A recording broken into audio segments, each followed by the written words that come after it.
Bonjour à tous, bienvenue dans ce nouvel épisode de la saison 4 de l'Hebdo de The Rush Package. Évidemment, très peu de nouveautés cette semaine puisque c'est le début d'année, les éditeurs et les distributeurs se sont épuisés en fin d'année à vous sortir toutes les nouveautés de Noël. Là, ils vont en retenir certaines pour Cannes.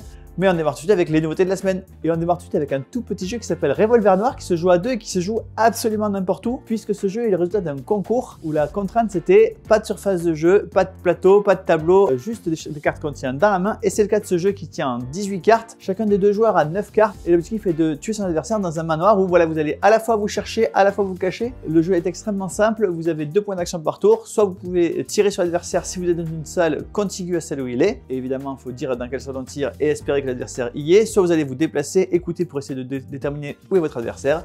C'est Revolver Noir. Peu de jeux cette semaine, mais énormément de qualité puisqu'arrive Now or Never. C'est le 3e épisode de la trilogie des jeux narratifs d'Arzium. Arzium, qu'est-ce que c'est? C'est un univers créé par Ryan Laukat qui est à la fois le créateur du jeu et son illustrateur. C'est un univers extrêmement particulier, très onirique, un peu à la Zelda. Vous avez des monstres bizarres, des robots, des animaux étranges. Vous aviez Above and Below, vous aviez Near and Far. Ces deux jeux sont rentrés rapidement dans le top 300 des meilleurs jeux de tous les temps de BGG. Vous avez dans cette boîte 2 modes de jeu. Soit vous avez le mode classique dans lequel vous allez faire des parties évidemment compétitives, mais vous avez également le mode histoire dans lequel chaque joueur incarne un personnage différent. Chaque personnage va pouvoir mener des quêtes différentes avec une histoire différente.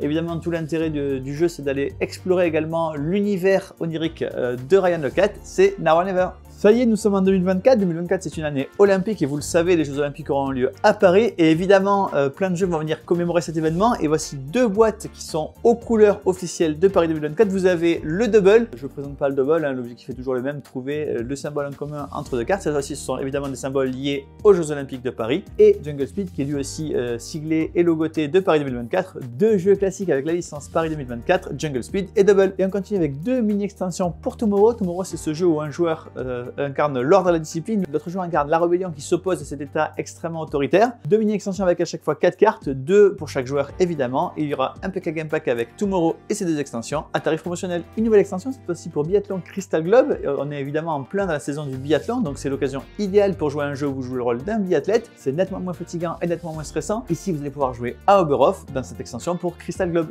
Et on continue avec un nouvel accessoire pour Horror Arkham, le jeu de cartes évolutif. Ce sont les boîtes de tomes. C'est donc une boîte spécialement faite pour garder vos decks d'investigateurs. Il y a 6 boîtes avec 6 couleurs en fonction évidemment des caractéristiques de vos investigateurs ou en fonction de vos goûts personnels en termes de couleurs. Donc 6 boîtes, 6 couleurs pour des decks d'investigateurs qui ne se mélangent pas avec le reste des cartes d'Horror Arkham. C'est les boîtes de tomes. Et bien voilà, ce numéro de l'Hebdo de The Rush Package est déjà terminé. Je vous remercie de l'avoir suivi, comme je vous remercie d'ailleurs d'avoir suivi en très grand nombre le numéro de la semaine dernière où on parlait des favoris pour l'As-d'Or à Cannes. J'en profite pour faire une petite mention pour un jeu qui n'a pas été évoqué ni la semaine dernière, ni dans les commentaires jusqu'à présent.